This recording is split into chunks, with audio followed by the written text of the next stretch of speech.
कौन है वहां? कौन है यहाँ पर? सामने क्यों नहीं आते?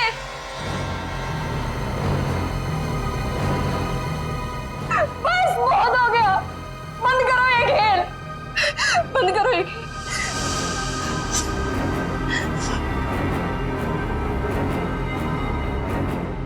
सो भी तो नहीं सकती, अगर सो गई शायद फिर कभी नींद से उठ ही ना पाऊं।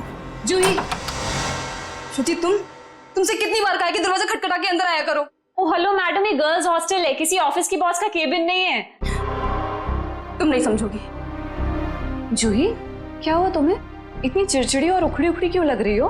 जो इंसान 4 दिन से सोया नहीं हो ना, उसका बर्ताव ऐसे ही होगा ना। सोती क्यों नहीं? मैंने कहा था ना तुमसे, वो सिर्फ और सिर्फ सपने हैं, उनका कोई मतलब नहीं है। श्रुति, सिर्फ सपना नहीं है वो, जो मेरे ऊपर बीत रही है वो तेरे पर बीत रही होती तब तुझे मेरी तकलीफ पता चलती। मैं तेरी तकलीफ समझ रही हूँ जूही, लेकिन तू मेरी बात नहीं समझ रही है। जैसा तू सोच रही है वैसा कुछ भी नहीं है। नहीं, चल अच्छा, अब थोड़ी देर आराम कर। चल श्रुति नहीं, अब तो गहरी नींद में सो जा। मेरी बात मान जूही, सो जा थोड़ी देर। मैं नहीं सोऊंगी श्रुति। सो जा जूही, तुझे मुझ पे भरोसा है कि नहीं? है ना? तू अभी आराम से सो जा, मैं तेरे कमरे के बाहर ही हूँ। वो सपने फिर आएंगे श्रुति। नहीं आएंगे। Good night. साल भर पढ़ाई करते तो आज नौबत तो ना आती। मुझे बहुत डर लग रहा है यार, कुछ भी तो कंप्लीट नहीं हुआ है। मैं तो श्रुति से ना, श्रुति पता है मैं तुझे ही ढूंढ रही थी। मुझे तेरे नोट्स देना यार, वरना पता नहीं एग्जाम्स में क्या होगा। मुझे बहुत डर लग रहा है यार। मेरे भी नोट्स अधूरे हैं। अच्छा ऐसा करते हैं कि कल लाइब्रेरी जाके इकट्ठा नोट्स बना लेते हैं। तुम दोनों टेंशन क्यों ले रहे हो? अरे गर्ल्स, क्या हो रहा है? एग्जाम शुरू होने वाले हैं। चलो सब अपने अपने कमरे में जाओ और जाकर पढ़ाई करो, बहुत रात हो गई है। Yes madam.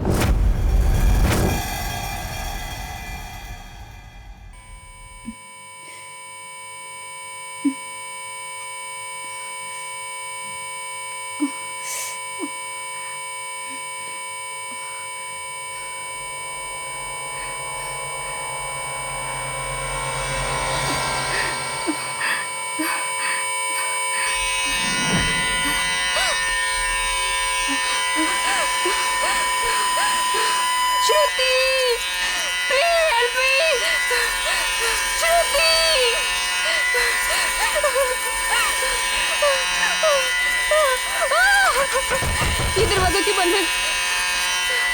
श्रुति, ये लाइट क्यों नहीं जल रही है?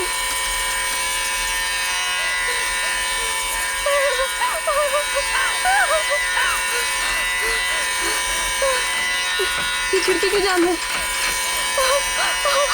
बंद करो ये आवाज, मेरे कान के पट्टे फट जाएंगे।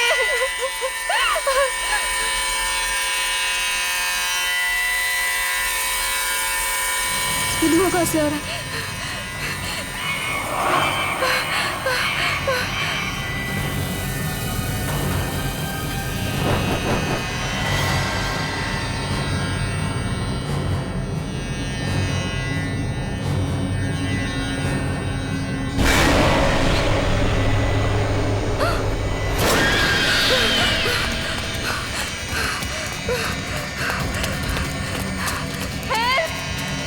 कोई बचाओ मुझे!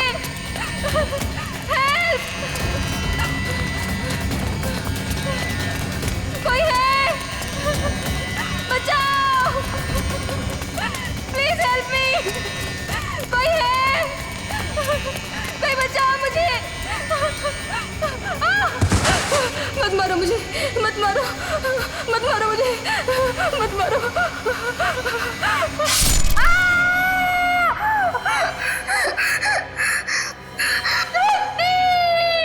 ओह नो, ये तो जूही की चीख है। लगता है उसने वही पुराना सपना देखा है।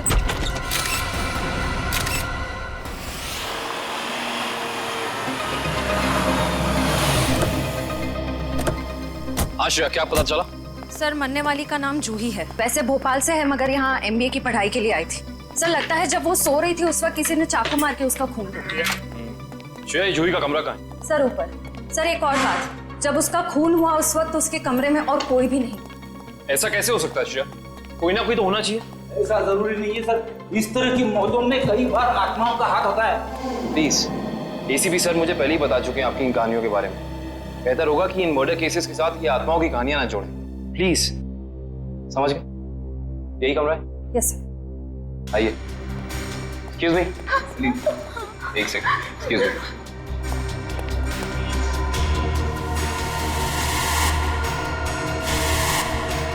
हमला भी शायद जूही की नींद में ही हुआ। बेचारी को अपने आप को बचाने का मौका भी नहीं मिला होगा। एक्सक्यूज मी, यहाँ पे सबसे पहले जूही की मौत का पता किसको चला? सर, सबको एक साथ ही पता चला था। हम यहाँ कॉरिडोर में थे, अचानक से जूही के कमरे से चीखने की आवाज आई और अंदर आके देखा तो जूही की जान जा चुकी थी। उस समय कमरे में जूही के साथ और कौन था? सर, उस वक्त जूही के साथ कोई नहीं था।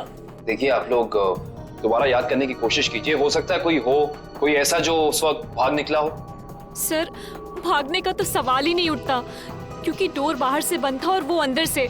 खूनी भागेगा भी तो कहाँ से भागेगा? एक मिनट, ये दरवाजा बाहर से बंद था, क्यों? सर, कई दिनों से जूही सो नहीं पा रही थी। अचानक नींद से जाग जाती थी और भागकर अपने कमरे से बाहर आ जाती थी। आज भी कुछ ऐसे ही हुआ। वो सो नहीं पा रही थी, मैंने उसको सुलाया और मैं बाहर आ गई और दरवाजा बाहर से बंद कर दिया। लेकिन इसे नींद क्यों नहीं आ रही थी? सर, कई दिनों से उसे डरावने सपने आ रहे थे। उसे ऐसा महसूस हो रहा था कि उसका सपनों में कोई खून करना चाह रहा है, उसकी कोई जान लेना चाह रहा है। हमें क्या पता था कि उसका सच में खून हो जाएगा। डरावने सपने? मैं कह रहा था ना, ये कोई आत्मा का ही चक्कर है।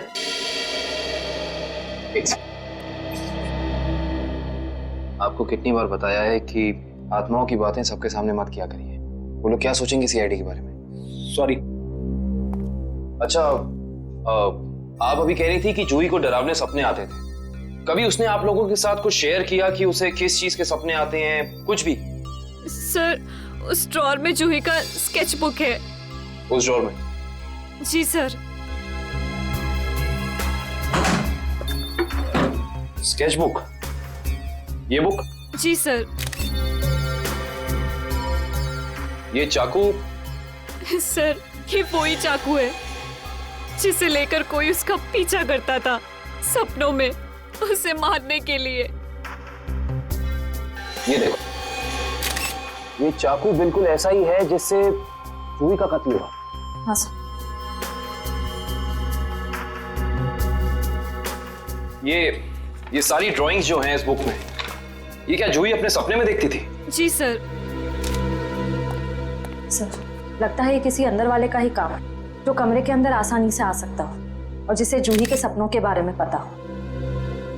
क्या तुम्हारे अलावा और कोई ये स्केचबुक के बारे में जानता था? कोई नहीं। खूनी अगर इस दरवाजे से अंदर नहीं आया तो फिर इस कमरे में आया कहां से? इस बालकनी से। लेकिन बालकनी का दरवाजा तो अंदर से बंद है। अगर खूनी खून करके बालकनी से भागा है तो फिर ये दरवाजा अंदर से बंद कैसे? बालकनी का दरवाजा बंद, कमरे का भी दरवाजा बंद। कहीं जूही की आग? ये खूनी यहाँ आया कहां से, ये अभी पता चल जाएगा।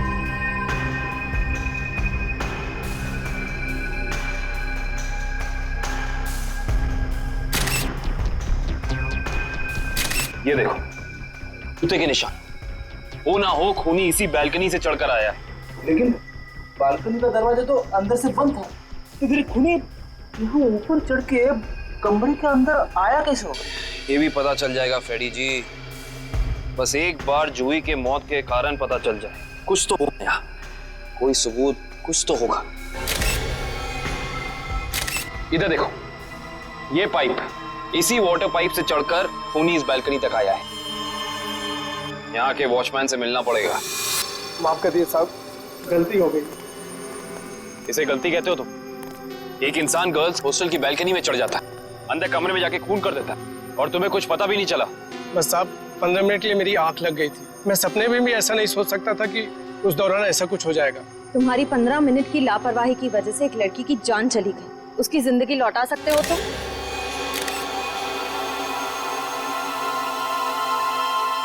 सर, ये जूता यहाँ झाड़ियों में पड़ा हुआ था। जूता यहाँ पे?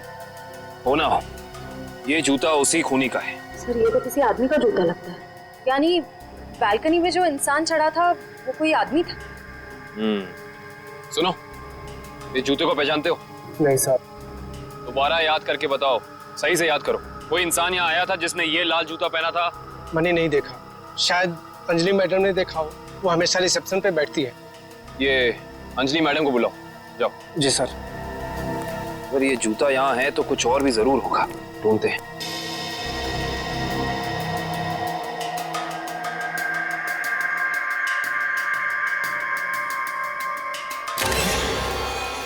इस तरफ ये जूतों के निशान। एक जूते का निशान थोड़ा गाढ़ा है और दूसरे का हल्का।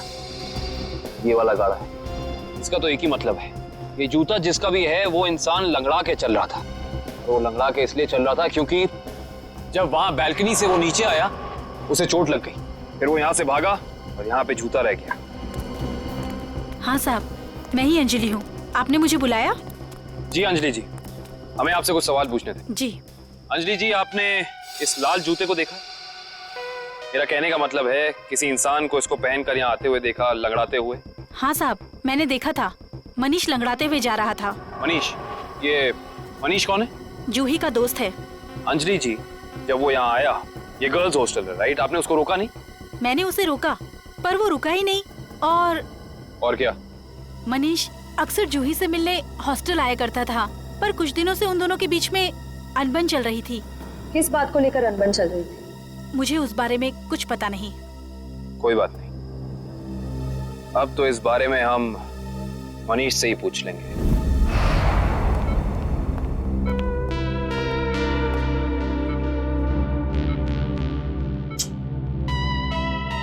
मनीष, कैसे हो यार? मैं ठीक हूँ, पर आप लोग कौन हैं? तुम्हारे शुभचिंतक हैं, सीआईडी वाले। सीआईडी? क्या बात है? क्या मेरी जान को किसी से खतरा है क्या? सुना आपने? खुद एक बेचारी लड़की को मार के खटिया पे लेटा पड़ा है और पूछ रहा है कि मेरी जान को कोई खतरा तो नहीं है। ये क्या कह रहे हैं आप? मैंने किसी की जान नहीं ली।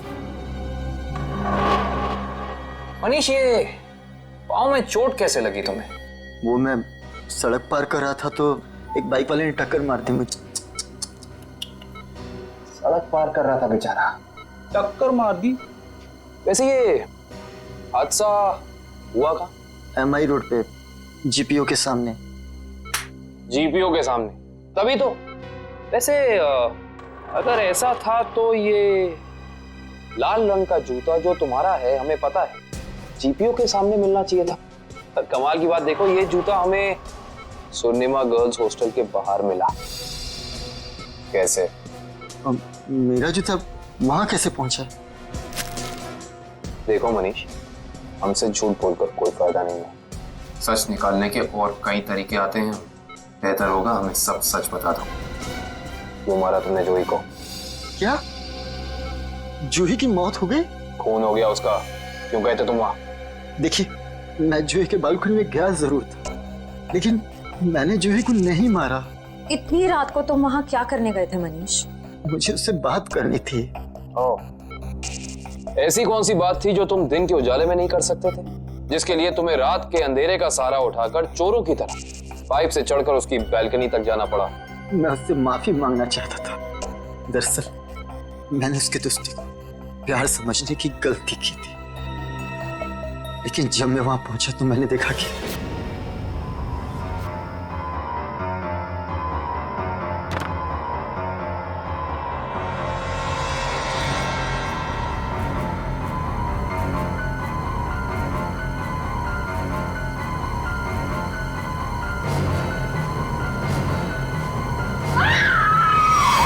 शर्म आनी चाहिए तुम्हें मनीष।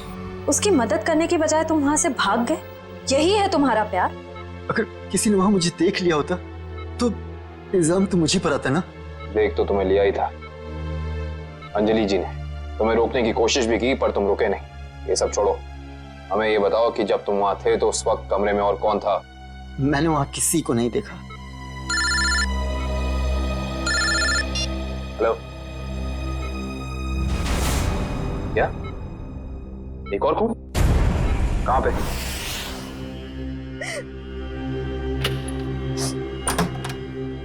आप कौन? हम लोग सीआईडी से। आइए।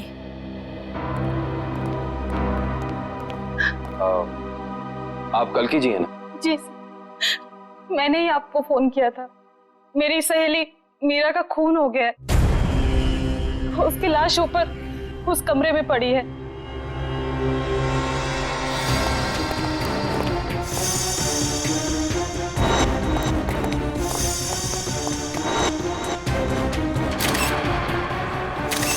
श्रेया, ये चाकू तो बिल्कुल वैसा ही लग रहा है जैसा जूही की मौत में यूज हुआ था।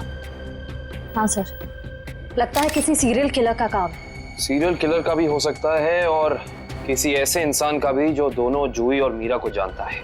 मतलब दो खून हूबहू एक ही तरीके से। सर, हाँ, लाश की हालत को देखकर लगता है कि इसकी मौत को 3-4 घंटे हो चुके हैं। 3-4 घंटे?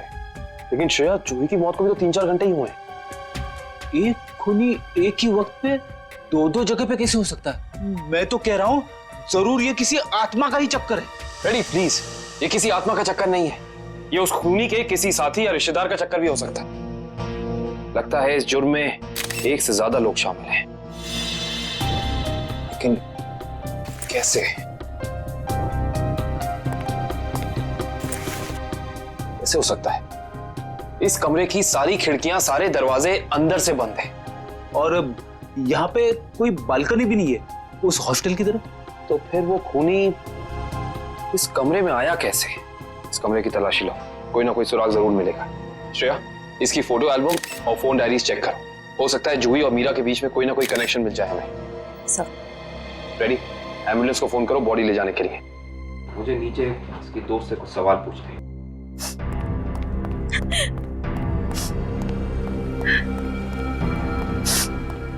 कालकी जी। जी। आपको मीरा की मौत के बारे में कब पता चला? रात को मैं काफी देर से ऑफिस से लौटी तो मैं इस कॉरिडोर से गुजर रही थी कि तभी मुझे मीरा के चीखने की आवाज सुनाई दी। मैं दौड़ती हुई उसके दरवाजे तक आई। मीरा का दरवाजा खटखटाया पर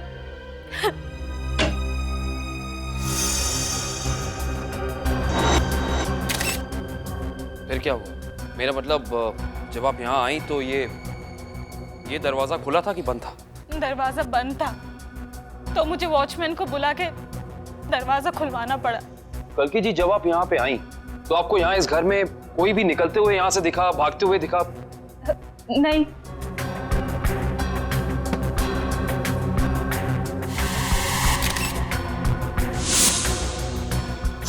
कालकी जी, आपकी दोस्त मीरा काम क्या करती? बैंक की एरिया मैनेजर थी वो, और 2 साल पहले उसका तबादला हमारे शहर में हुआ था। तबादला? हाँ श्रेया, क्या पता चला?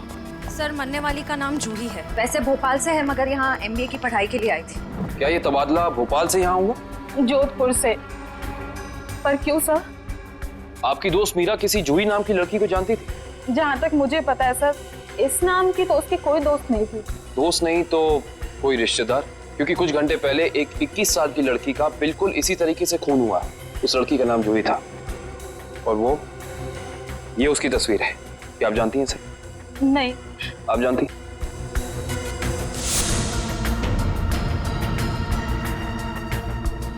ये क्या हो रहा है हमारे शहर में? आम आदमी तो बिल्कुल भी सुरक्षित नहीं है। कल्की जी, आपको किसी पे शक है? I mean, आपकी दोस्त मीरा की किसी से कोई दुश्मनी, कोई अनबन? उसका कोई दुश्मन नहीं था सर। मीरा तो बहुत ही सुलझी हुई लड़की थी।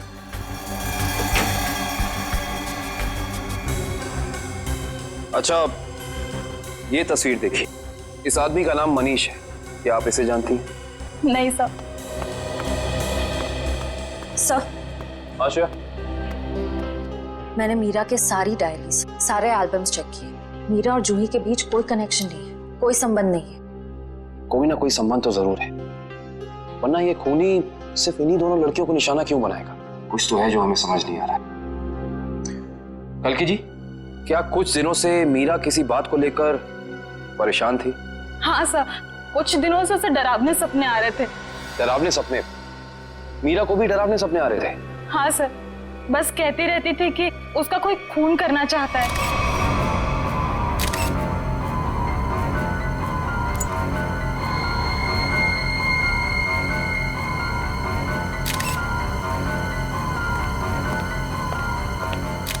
ये कैसे हो सकता है सर? जूही और मीरा को ठीक एक तरीके के सपने कैसे आ सकते हैं? सर, खूनी के अंदर आने का रास्ता तो नहीं मिला है, लेकिन ये स्क्रू मिला है मीरा के बेड के नीचे से। एक काम करिए, वॉचमैन से पूछताछ कीजिए, देखिए क्या पता चलता है मीरा के बारे में। तब तक इस स्क्रू की गुत्थी को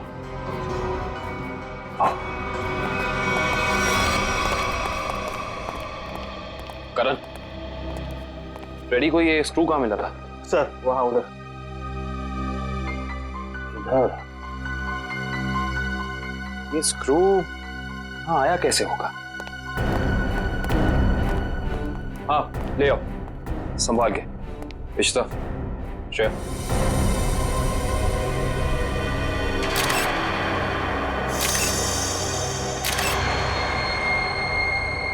ये बात है। क्या हो सर? ये देख रही हो सीलिंग फैन। अब ये सीलिंग फैन इस स्क्रू की गुत्थी को सुलझाएगा। करण, समझ गया सर।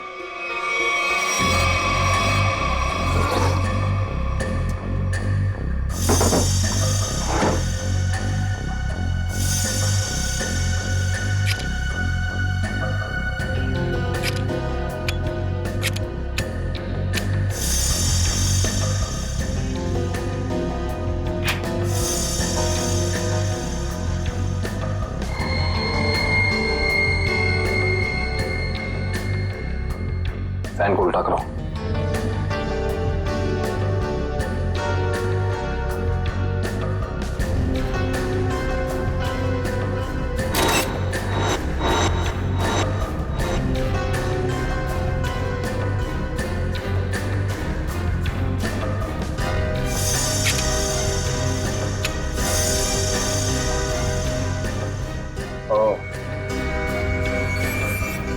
सर यानी स्क्रू इस फैन का है? हाँ श्रेया, किसी ने इस फैन के साथ छेड़खानी की है, अभी पता चल जाएगा।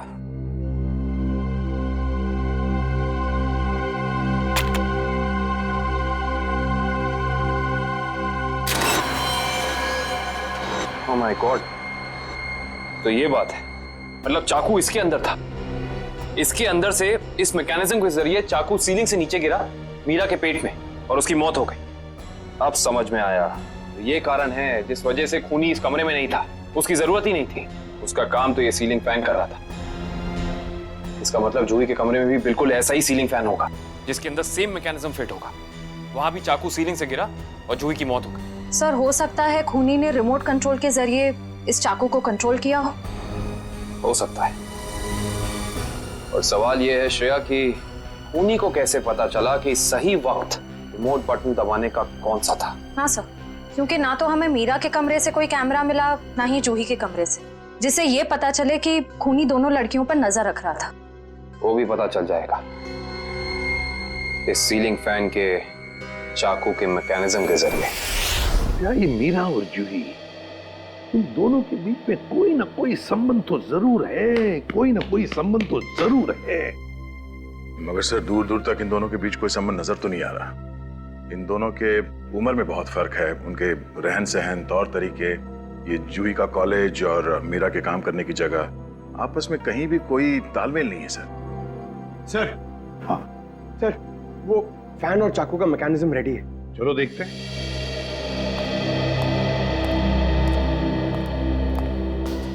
पंकज, रिमोट ऑन करो।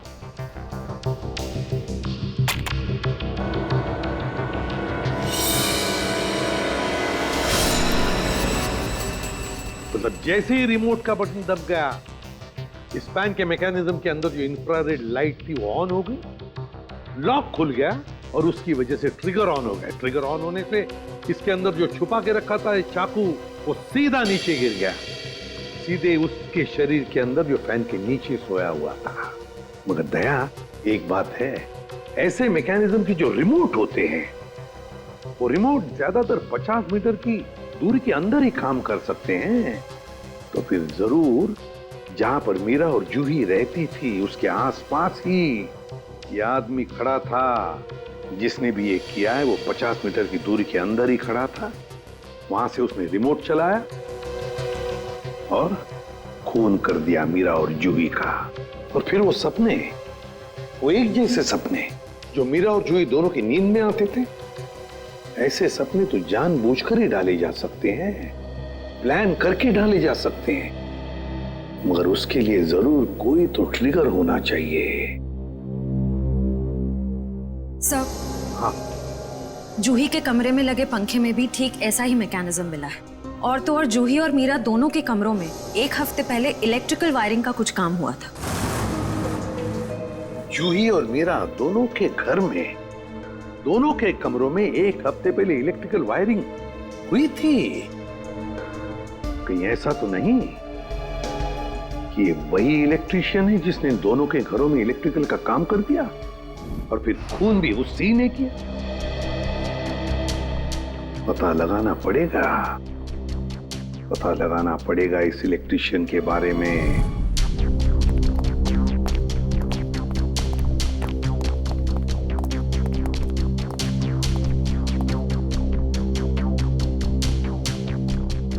ना ही मीरा के मोबाइल पे कोई अलार्म था और ना ही जूही के मोबाइल पे। फिर दोनों को एक ही वक्त एक जैसे सपने कैसे आ सकते हैं? इसका मतलब सपने ट्रिगर करने वाला मैकेनिज्म यहीं कहीं है। सर, ये देखिए, इस पे अलार्म है, लेकिन सुबह 6 बजे का।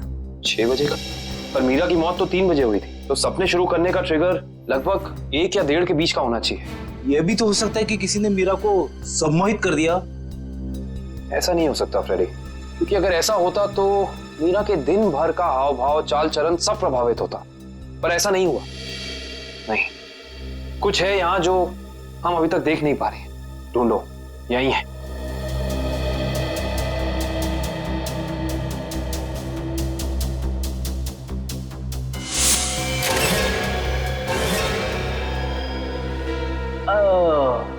ये देखो, टीवी के पीछे ये बॉक्स लगा हुआ था। बॉक्स? कहीं ये ट्रिगर मैकेनिज्म इस बक्से के अंदर तो नहीं फिक्स किया हुआ है?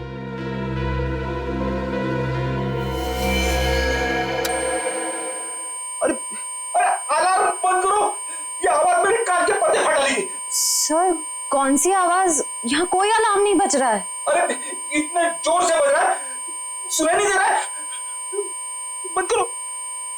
हाँ, बज तो रहा है, लेकिन बहुत धीमी आवाज में। बंद करो, बंद करो। बंद हो। Thank you. इतना भद्दा अलार्म मैंने जिंदगी में नहीं सुना। सोने वाला उठेगा नहीं, हार्ट अटैक से सीधे ऊपर चला जाएगा। मगर सर, अलार्म की आवाज सिर्फ आपको कैसे सुनाई दी? हो सकता है श्रेया, क्योंकि ये लो फ्रीक्वेंसी अलार्म है। श्रेया, ये सिर्फ उन लोगों को सुनाई देता है जिनकी साउंड टॉलरेंस और सुनने की शक्ति इसकी ध्वनि से मेल खाती हो। यानी फ्रेडी सर की तरह जूही और मीरा भी इस अलार्म की आवाज को सुन सकती थी।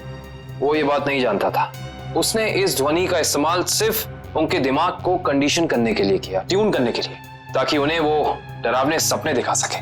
लेकिन डरावने सपनों का कोई संबंध ही नहीं था इस मौत से। अगर वो चाहता तो बिना सपनों के भी मार सकता था उन्हें। मार सकता था, पर शायद वो ऐसा चाहता नहीं था। खूनी अपने शिकार के साथ खेलना चाहता था, तड़पाना चाहता था, फिर उनकी नींद में उन्हें एक गहरी मौत देना चाहता था। इंटरेस्टिंग। करण सर, कल की को बुला के लाइए। जी। को ये देखो।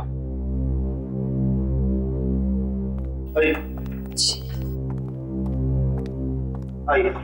कल की जी। जी। इस आवाज को पहचानती हैं आप? ये आवाज मैंने यही सुनी है, मीरा के घर पे। कब? करीब 3-4 दिन पहले, जब वो अपने लैपटॉप पे काम कर रही थी तब।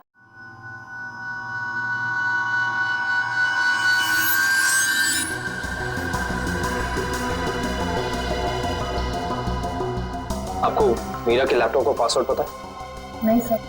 हमें कंप्यूटर एक्सपर्ट से इसका पासवर्ड ब्रेक कराना होगा, लेकिन मुझे लगता है कि हमारे सारे सवालों के जवाब इसी लैपटॉप के अंदर है, इसके अंदर।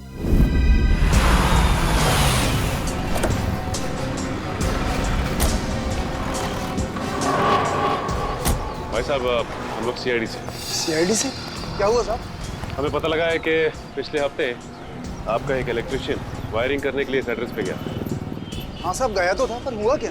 इन दोनों जगहों पे एक एक खून हुए और हमें शक है कि ये खून आपके इलेक्ट्रिशियन ने किया है। मेरे इलेक्ट्रिशियन? हाँ, और वो भी पंखे में चाकू फिट करके। अरे बाप रे, पंखे में चाकू? जी हाँ, और आप ये बताइए कि इन दोनों जगहों पे आपका कौन सा इलेक्ट्रिशियन गया था? मंगेश गया था सर, पर आज वो आया नहीं है। इस मंगेश का एड्रेस तो है ना तुम्हारे पास? हाँ, मंगेश का एड्रेस लेके ना। सर, वो लैपटॉप का और ईमेल का पासवर्ड खुल गया। Very good job, thank you very much. काबिन, जरा लैपटॉप चेक करो। जी। देखो वो ऑडियो फाइल है क्या इसमें जिससे सपने आते थे उसे?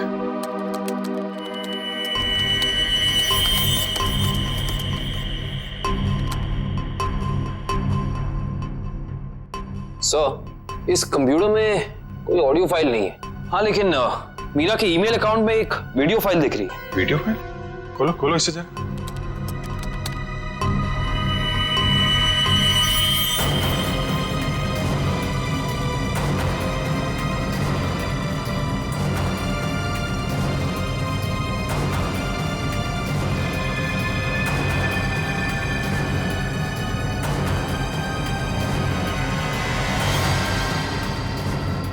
सर, ये सारे विजुअल तो मैंने जूही की स्केचबुक में देखे, स्पेशली ये नाला, ये बोर्ड और मास्क पहना हुआ आदमी, तीनों।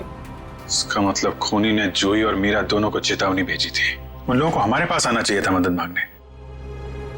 जरा ये फाइल फिर से चलाना।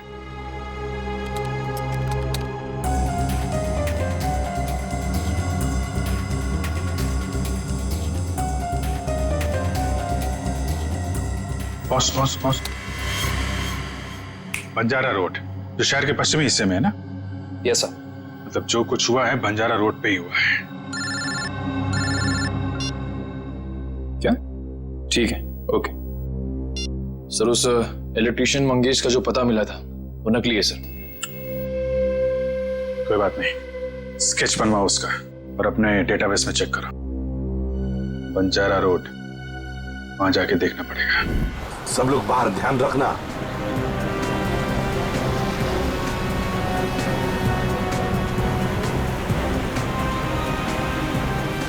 आराम से पंकज, आराम से। एक मिनट।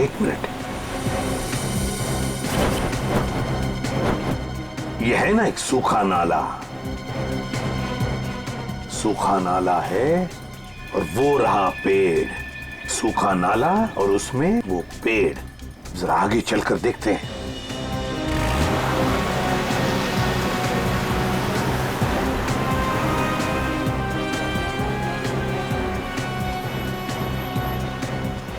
एक मिनट पंकज, एक मिनट। बंजारा रोड मतलब हम सही रास्ते पे हैं। सर वो देखिए, वो पुराना घर जो हमें वीडियो में दिखा था। चलो आगे देखते हैं। अगर खूनी इस जगह का वीडियो बना के मीरा और जूही को भेज क्यों रहा था? हाँ, शायद उन दोनों को अपने अतीत का याद दिलाने के लिए। मगर सर, मैंने पता किया सर, इस बंजारा रोड पे आज तक एक क्राइम नहीं हुआ है। यहाँ तक कि पुलिस ने एक चालान तक नहीं काटा है। सर, वो रही बिल्डिंग। हाँ, वो क्या, रॉयल मून होटल। ले लो अंदर।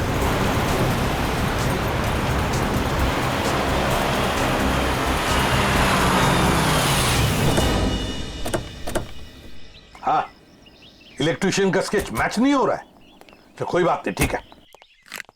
वेलकम सर, कहिए मैं आपकी क्या सहायता कर सकता हूँ? हम लोग सीआईडी से हैं।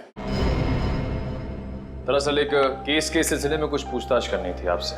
सीआईडी? अब पूछिए, क्या पूछना चाहते हैं आप? वैसे जरा बताइए, कुछ दिन पहले क्या आपके होटल के बाहर कोई किसी तरह की वीडियो शूटिंग कर रहा था? शूटिंग? नहीं सर, हमारी होटल के बाहर शूटिंग या फोटोग्राफी की अनुमति नहीं है। ये दो फोटोग्राफ, दो लड़कियों के, एक का नाम मीरा है, एक का नाम जूही है। क्या ये लड़कियां आपके यहाँ कभी ठहरी थी, कभी आई थी? सर, हमारे यहाँ रोज बहुत सारे कस्टमर आते हैं, ये बता पाना थोड़ा मुश्किल है। मैं समझ सकता हूँ, लेकिन हो सकता है आपके रिकॉर्ड में हो कुछ इनके बारे में। जरा देखिए। हल्का जरा रिकॉर्ड्स चेक करना। सर। हाँ सर, ये दोनों गेस्ट हमारे होटल पे रुके थे। पिछले साल 17 मई 2013। 17 मई 2013 मतलब 1 साल पहले। तो क्या एक साथ आई थी या अलग अलग? नहीं, अलग अलग। सर, इन दोनों के पास शहर में रहने के लिए जगह है। एक घर में रहती है और एक हॉस्टल में रहती है। फिर ये दोनों यहाँ किस लिए आई थी? कोई तो वजह होगी ना पंकज, कोई तो वजह होगी। क्या आपका रिकॉर्ड देख सकता हूँ 17 मई 2013 का? Sure sir. 17 मई 2013 काफी सारी लड़कियां आई थी उस दिन आपके होटल में। कोई फंक्शन वगैरह था क्या? हाँ सर, हो सकता है, क्योंकि हमारे होटल के पास में एक कम्युनिटी हॉल है। वहाँ आए दिनों फंक्शंस होते रहते हैं।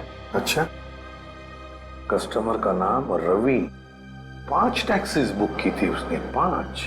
हाँ सर, ये एक नारी सेवा केंद्र चलाता है, मुस्कुराहट नाम है एनजीओ का।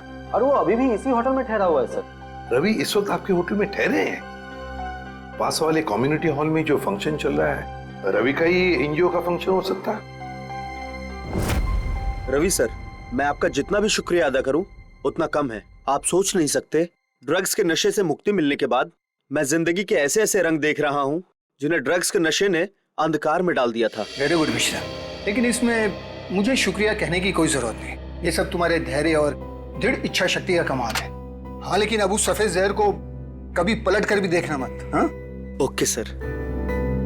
माफ कीजिएगा रवि जी, आपको मैं इंटरप्ट कर रहा हूँ, लेकिन ये जरूर कहूंगा कि आप बहुत ही अच्छा काम करते हैं, बहुत ही पुण्य का काम करते हैं हमारे देश के नौजवानों को ड्रग्स में से बाहर निकाल कर। सर, आप एसीपी प्रद्युमन है ना सर?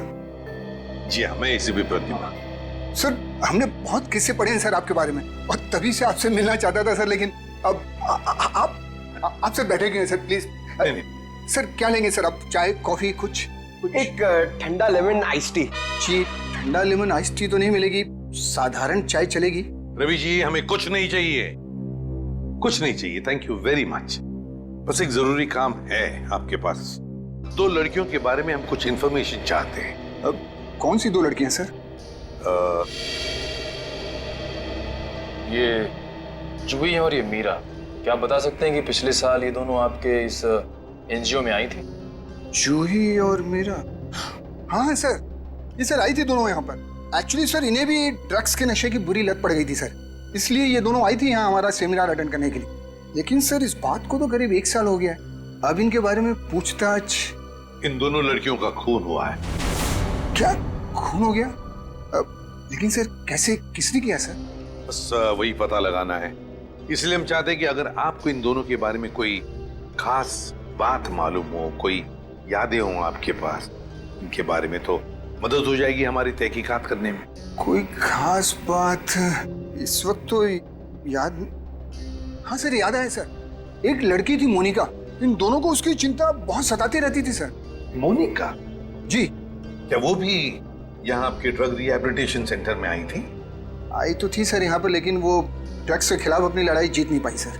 दरअसल सर, 1 साल पहले अपनी बिल्डिंग की छत से कूदकर उसने आत्महत्या कर ली थी सर, ड्रग के नशे में। मोनिका ने आत्महत्या कर ली? जी सर। उसका पता तो होगा ना आपके पास? जी सर, मोनिका का एक ही सगा भाई है, अमित। मोनिका की मौत के बाद सारी प्रॉपर्टी, सारी जायदाद उसी के नाम हो गई। तो क्या मोनिका के भाई ने प्रॉपर्टी के लिए अपनी बहन का खून किया? ये भी तो हो सकता है कि मोनिका ने आत्महत्या की हो। मैंने कहा ना, काम हो जाएगा। जी कहिए। आपका नाम अमित है? जी हाँ, मगर आप लोग? सीआईडी। मोनिका के बारे में कुछ सवाल करने थे आपसे। ओह, 1 साल हो गए मेरी बहन को मरे हुए, लेकिन अब भी कोई ना कोई आकर मेरे पुराने जख्म को रहता रहता है। पूछिए, क्या पूछना है आपको? देखिए अमित जी, हम आपका दुख समझ सकते हैं, मगर क्या करें, 2 खून हुए, इसलिए आपकी बहन के बारे में कुछ सवाल करने आए हम लोग। 2 खून? मगर किसके? जूही और मीरा का। ये दोनों आपकी बहन मोनिका के दोस्त थे ना? हाँ, बदकिस्मती से ये मेरी बहन के दोस्त। बदकिस्मती से? क्यों? वैसे तो मीरा और जूही तुम्हारी बहन की बहुत फिक्र करते थे। अगर सच में उन्हें मेरी बहन की फिक्र होती तो वो फिर से उसे ड्रग्स की खाई में ना धकेलते। क्या वो दोनों फिर से मोनिका को ड्रग्स की लत लगाना चाहते थे? हालांकि वो दोनों खुद ड्रग्स से छुटकारा पाना चाहते थे। मुझे नहीं पता कि वो आदत से छुटकारा पाने आए थे या दोबारा ड्रग एडिक्ट्स को बढ़ावा देने, लेकिन इस काम में एक और भी था उनके साथ। हाँ, विशाल। विशाल? ये विशाल कौन? विशाल जूही और मीरा को ड्रग्स देता था और ये बात मोनिका जान गई थी। लेकिन जब लोगों को पता चला कि मोनिका को उनका राज पता है तो उन्होंने उसे फंसाने के लिए उसके बैग में ड्रग्स डाल दी। वो पकड़ी गई, उसके ऊपर पुलिस केस भी हुआ। वो ये सदमा बर्दाश्त नहीं कर सकी और उसने आत्महत्या कर ली। सर कोई तो है जो मोनिका की मौत का बदला ले रहा है। जूही और मीरा पहले ही मर चुकी हैं। अब अगला नंबर शायद विशाल का। अमित, कल रात तुम कहाँ थे? आप मुझ पे शक कर रहे हैं? क्या करें, शक करने की आदत जो है हमें। और फिर तुम तो अपनी बहन के सबसे करीबी हो ना। मुझसे ज्यादा करीबी तो उसका मंगेतर था, रणविजय। दोनों ने जन्मों जन्मों तक साथ रहने की कस्में खा रखी थी। रणविजय? ये रणविजय यही है ना? हाँ यही तो है वो। लेकिन रणविजय का स्केच आपके पास कैसे? हो सकता है मीरा, जूही और मोनिका की मौत का राज रणविजय जानता हो। Thank you Ranvijay. सब हो रहा विशाल का घर। विशाल की जान को खतरा हो सकता है।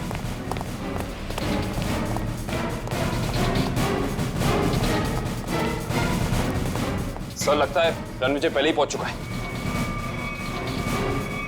विशाल ठीक तो हो ना? सर जान बचा के भागो सर। रणविजय कहाँ है? सर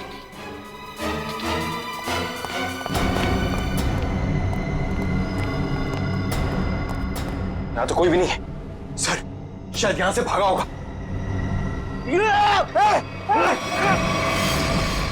रणविजय! कोई मत हिलना सर, इसको मारूंगा नहीं तो। छोड़ दो उसे, छोड़ दो।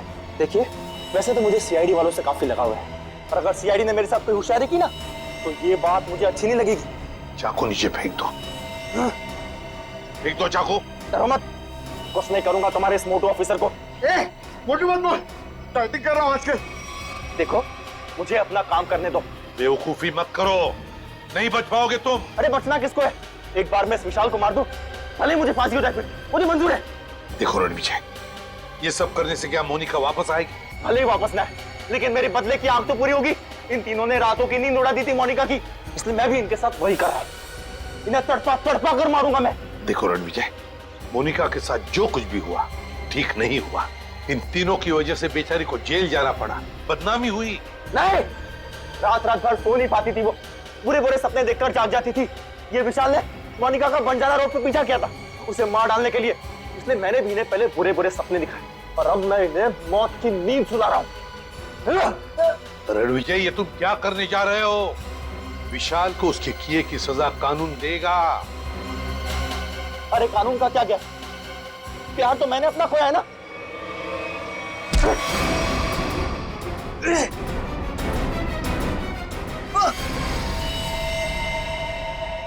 रणविजय, विशाल को तो उसके किए की सजा मिलेगी ही मिलेगी, मगर तुमने बदले की आग में दो खून किए, दो।